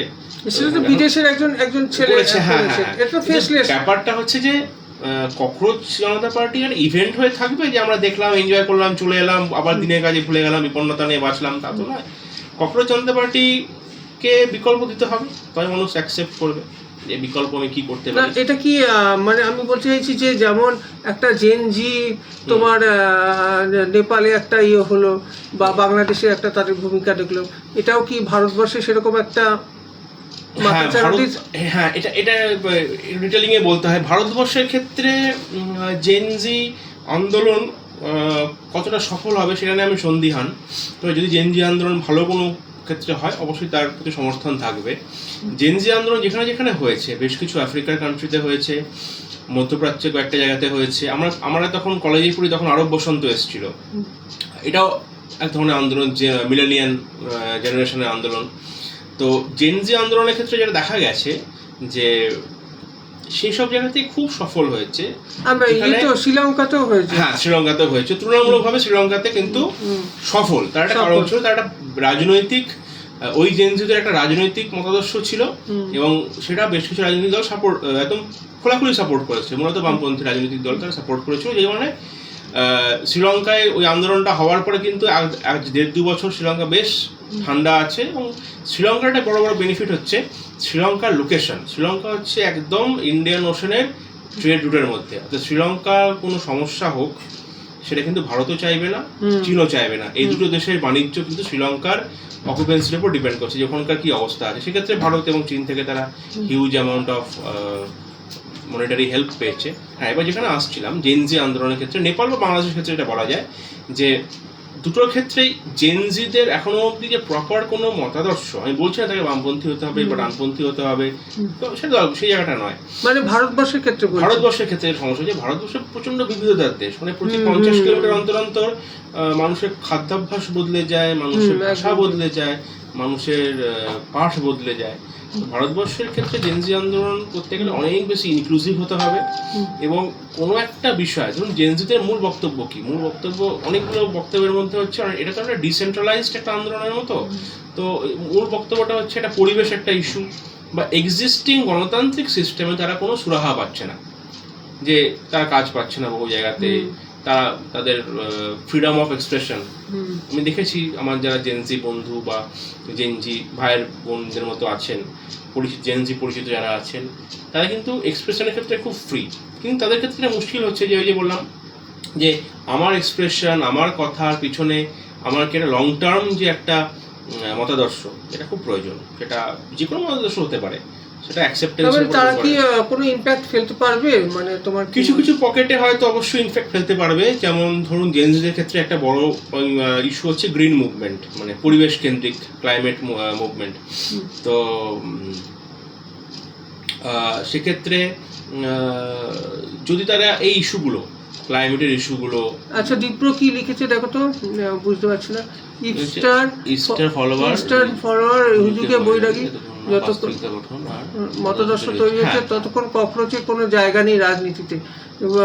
ফোন ফেসবুকে কেউ লেখায় লাইক দিলেই সে বই কিনবে না, তেমন বিপ্লব হবে না আর কি। মানে এই পরিবর্তন, হ্যাঁ এটা তো ঘটনা। মানে একজন ভালো ডাক্তার, আমি শুনলাম সে খুব ভালো ডাক্তার, বা একজন খুব ভালো আর্কিটেক্ট, সে খুব ভালো বাড়ি বানায়, যতক্ষণ না পর্যন্ত আমি তাকে ট্রিটমেন্ট করছি জানতে পারছি না। তবে হ্যাঁ ইস্যুগুলো যদি উঠে সব থেকে বলতে এটা তো ফেসলেস, তো এদের তো কোনো সেরকম কোনো অফিস নেই, কিছু নেই, বা হ্যাঁ হ্যাঁ সেটাও তো একটা ব্যাপার। ডিজিটাল মাধ্যমে ওপিনিয়ন তৈরি হবে, ভবিষ্যতেও তৈরি হবে, এটা ঘটনা। কিন্তু ডিজিটাল মাধ্যম দিয়ে হবে না। মানে যে বললাম, যেটা ওই যে বললাম বাংলাদেশ স্বাধীনতার পরে যে বহু জায়গাতে মানুষরা পৌঁছে গেছিলো, সেই ঘরে ঘরে পৌঁছাতেই হবে, না হলে সফল হবে না। হ্যাঁ কিছু ইস্যু উঠে আসতে পারে জেনজিদের, যেটা যে চিন্তা, যেমন ইকো অ্যাংজাইটি, ক্লাইমেট একটা বিরাট চিন্তা জেনজিদের ক্ষেত্রে, যে ভবিষ্যৎটা কি হবে, সেই ইস্যুগুলো হয়তো উঠে আসবে। কিন্তু যতক্ষণ না পর্যন্ত বিশ্বাসযোগ্য জায়গায় পৌঁছাচ্ছে, যেখান থেকে তাদের, সেটা তো সরকারের সঙ্গে ফাইট করতে পারবেই না, সব তো ধামাচাপা দিয়ে দিতেই পারে, হতে পারে। সেটা পুরোপুরি পসিবিলিটির জায়গায় এখন কি অবস্থায় দাঁড়িয়ে আছে সেটা খুব পরিষ্কার নয়। যাই হোক, আমরা অনুষ্ঠান প্রায় অনেক শেষের দিকে চলে এসেছি। তো তুমি কিছু বলো অর্ক, আমাদের এই দুর্গাপুর শহর নিয়ে, এবং নতুন প্রজন্মে, তুমিও তরুণ প্রজন্মের লেখালেখি করছো, বই পড়া নিয়ে কিছু বলো, যে পড়াশোনা করে দেওয়া, এবং এই যে তোমার একটা খুব ভালো ইয়ে ছিল যে ক্লাসিক তুমি প্রচুর পড়ো, আজকের ছেলেমেয়েরা ক্লাসিক কতটা পড়ছে, হ্যাঁ, এবং লেখালেখির ক্ষেত্রে পড়াশোনা কতটা জরুরি। আমার তো দুর্গাপুরে আজ হয়ে গেল প্রায় 7 বছর থাকা, এবং দুর্গাপুরে যে পরিমণ্ডলটা আছে পড়াশোনার ক্ষেত্রে বা ওভারঅল সংস্কৃতি চর্চার ক্ষেত্রে তুলনামূলকভাবে অন্য শহরের থেকে, যে পরিকাঠামো বললাম যে একটা আর্থিক নিরাপদভাবে অনেকটা স্টেবল, এই আর্থিক স্টেবিলিটি বহু জায়গায় আছে। কিন্তু তারপরে আরেকটা জিনিস আমাদের এখানে আমাদের এই বাজেটেও বলে গেছে নির্মলা সীতারামন যে এটা একটা করিডোর করা হবে, সেরকম কিছু একটা ভাবনা চিন্তা। শুভেন্দু বাবু এসেছিল, আমাদের মুখ্যমন্ত্রী বলেছেন যে শিল্পার আরো অনেক কিছু ফিরিয়ে আনা হবে। হ্যাঁ, এই যেমন আগেকার দিনে হতো না, যেমন রাজারা নবরত্নকে স্পন্সর করতেন, তো তেমনি আর্থিক সুরক্ষাটা খুব দরকার অবশ্যই। মানে একটা হিন্দিতে একটা কথা আছে যে আমার এই মুহূর্তে মনে পড়ছে, আমি মূল বক্তব্যটা হচ্ছে যে শুধু দারিদ্রতার মধ্যে কিন্তু সাহিত্য বা ক্রিয়েটিভিটি সবসময় তৈরি হয় না। হ্যাঁ, সবাই মানিক বন্দ্যোপাধ্যায় হতে পারেন না, বা সবাই বিনয় মজুমদার হতে পারে না। একটা নিরাপত্তা অবশ্যই প্রয়োজন, এবং তার সঙ্গে ক্রিয়েটিভিটি। মানে একটা জেনারেশন থেকে পরের জেনারেশন আস্তে আস্তে ক্রিয়েটিভিটি তো আর চর্চার ব্যাপার, এরকম তো মানে অ্যান্ড্রয়েড অ্যাপ নয় যে আমি ইনস্টল করলাম ক্রিয়েটিভিটি চলে আসলো। তো যে লিখবে, যে ভাববে, তার একটা মিনিমাম আর্থিক যদি সুরাহা থাকে তাহলে অবশ্যই ভালো। এছাড়া দুর্গাপুরে আসার পরে আমার ধীরে ধীরে যে সমস্ত যোগাযোগগুলো তৈরি হয়েছে, সেখানে দেখেছি আমি আশাবাদী, প্রচণ্ড রকম আশাবাদী। তবে এখন ওই যে ব্যাপারটা হলো গিয়ে যে সরাসরি বই পড়া বা বইয়ের চর্চা, এখানে দেখতে হবে কত নতুন ছেলে মেয়ে আসছে। মানে আমরা যখন একটা সাহিত্য সভা করি, কোনো একটা জায়গায় যাই, যদি 50 জন থাকে, তার মধ্যে আমায় দেখতে হবে কারা 40-এর মধ্যে, কারা 45-এর মধ্যে, মানে কারা বয়স্ক লোকই বেশি দেখতে পাবে, আগামী 20 বছর, মানে কারা এর মধ্যে আনন্দটা পাচ্ছে। সেক্ষেত্রে যেটুকুনি সংস্কার করা দরকার, আমাদের দেশের সংবিধান যদি বারবার, মানে 100 বারের উপর সংস্কার হতে পারে, তাহলে আমাদের নিজেদেরও সাংগঠনিক সংস্কার, আমাদের বিষয়ের সংস্কার, এগুলো করতে হবে। কিছুটা আরোপ করে দরকার পড়ে করতে হবে, কিছুটা বাস্তবকে মেনে নিয়ে করতে হবে আর কি। যেমন আমরা বিভিন্ন টেকনোলজি আজকে ফেসবুকে লাইভ করছি, একটা তেমনি আরও এই জাতীয় সংস্কার, সাংগঠনিক সংস্কার, বাস্তবকে মাথায় রেখে বিভিন্ন রকম সংস্কার করলে নিশ্চয়ই অর্ক ডিপ্রো দেখছে, খুব ভালো লিখছে যে একবার ডিপ্রো তোমার আমার অনুরোধ রইল, তুমিও একবার এসো, তোমার সঙ্গে একটু কিছু আলোচনা করতে চাই। তুমিও তো তরুণ লেখক, ভালো লিখছো, লেখালেখি করছো, বিভিন্ন বক্তব্য রাখছো সোশ্যাল মিডিয়াতে। তো আমার অনুরোধ রইল তোমার সঙ্গে তোমার একটা সাক্ষাৎকার নেওয়ার। হ্যাঁ, দীপ্রর সঙ্গে আমার খুব পুরনো পরিচয় নয়, বছরখানেকের পরিচয়। আচ্ছা, লেখে ভালো, নিয়মিত লেখে, প্রচুর অ্যাক্টিভও থাকে, কথাবার্তাও হয়, বিভিন্ন বিষয় নিয়ে জানার ইচ্ছাও আছে, ভালো লাগে, মাঝে মধ্যে কথা হয় ফোনে। যাই হোক, তো তুমি একটা শুভেচ্ছা বার্তা দিয়ে আমরা অনুষ্ঠান এখানেই শেষ করব। নমস্কার, ধন্যবাদ সবাইকে যারা আমাদের এই ফেসবুক লাইভ আড্ডায় ছিলেন। অনেকেই আজকে দেখেছেন বা পরবর্তীতে যারা দেখবেন, সকলকে আমাদের পত্রিকার তরফ থেকে আন্তরিক শ্রদ্ধা ও ভালোবাসা। তুমি কিছু বলো অর্ক। আর বই পড়ার ক্ষেত্রে তুমি একটু মেসেজ দাও যে সবাই বই কিনুক। তুমি যেমন একটা, তুমি তো সরকারি চাকরি করো না, টিউশন করো সামান্য কিছু, কিন্তু তুমি প্রচুর বই কেনো। এবং আমরা যারা নিজস্ব, আমাদের তো কোনো সদস্য নেই, আমরা নিজস্ব উদ্যোগে বই বার করি বিভিন্ন লেখকের, বিভিন্ন তো বইটা যদি সকলে না কেনে তাহলে আমরাও একটু উৎসাহ হারিয়ে ফেলি। হ্যাঁ, বই পড়ার বিষয়টা তো অবশ্যই ডেভেলপ করা এই মুহূর্তে প্রচণ্ড দরকার, বই পড়া। কারণ বইয়ের ক্ষেত্রে, কারণ একটা কি হয়, একটা বই আমরা যখন পড়ি তখন একজন মানুষের সারা জীবনের বা 30 বছর 40 বছরের একটা লড়াই, একটা সংগ্রাম, একটা চর্চার আমি কয়েকদিনের মধ্যে পেয়ে যাই। যেমন রিসেন্টলি আমি একটা বই পড়া শুরু করেছি, অযোধ্যার বিনির্মাণ, স্বর্ণেন্দু দত্ত। অযোধ্যার ইতিহাস, অযোধ্যার রাজনীতি, অযোধ্যার মন্দির রাজনীতি, অযোধ্যার সংস্কৃতি নিয়ে। তো ভদ্রলোক প্রায়, অযোধ্যা মানে কোন? আমাদের উত্তরপ্রদেশের অযোধ্যা আছে। হ্যাঁ, তো অযোধ্যার বিনির্মাণ, তাতে একটা মানে উনি ভদ্রলোক, আমি জানি না আর কোনো বই লিখেছেন কিনা, রিসেন্টলি পড়ছি। তো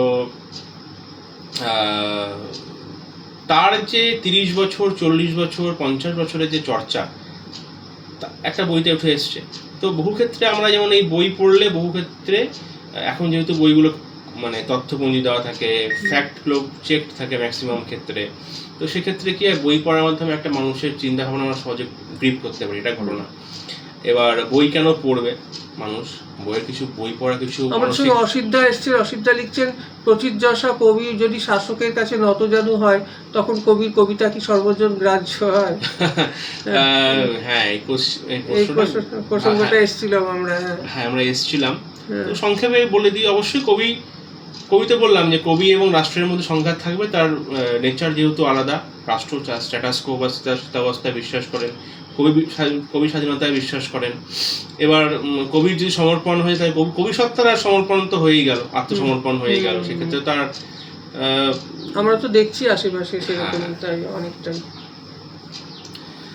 তো হ্যাঁ, আর আমার যেটা জয়ন্তদার ক্ষেত্রে প্রচন্ড ভালো লেগেছে যে বই পড়া, তারপরে বই সংরক্ষণ করা। মানে বই তো চেষ্টা করছি, কিন্তু খুব ওই সময় অভাব, এবং সংরক্ষণ করা সত্যি দুঃসাহ। যেরকম ভেবেছিলাম, একটা ভাবনা নিয়ে শুরু করেছিলাম, এখন দেখছি বাবার স্তূপের যে বই, তারপরে সেগুলোকে সংরক্ষণ করা, পরিষ্কার করা খুব শ্রমসাধ্য ব্যাপার। চেষ্টা করছি। তবে না, ওই যে বললাম, আমরা সেই বিজ্ঞানে পড়েছিলাম না, অ্যাভোগাড্রোর অনুতত্ত্ব, কিছু ভুল থাকবে, কিছু বাধা থাকবে, একটা পথ দেখানো, ভবিষ্যতে কেউ না কেউ এগুলোকে এগিয়ে নিয়ে যাওয়ার চেষ্টা করবে। হ্যাঁ, চেষ্টা করছি, সবাই আমরা চেষ্টা করছি একটু। সেই আশাবাদে আমাদের বিশ্বাস তো রাখতেই হবে। তো যাই হোক, আজকের মতো অনুষ্ঠান এখানেই শেষ করছি। সবাইকে খুব ধন্যবাদ। অসিতবাবু অনেক দেরি করে এলেন, নাহলে অসিতবাবু আমাদের লাইভটা দেখবেন আপনি। অনেক আলোচনা হয়েছে, খুব ভালো ভালো সুন্দর অনেক প্রসঙ্গ উঠে এসছে। তো ধন্যবাদ সবাইকে, সবাই খুব ভালো থাকুন। আবার হয়তো অর্ককে আমি কোনো এক সময় ডাকবো, আরও বিভিন্ন প্রসঙ্গে আলোচনা হবে। ধন্যবাদ অর্ক, ধন্যবাদ সবাইকে।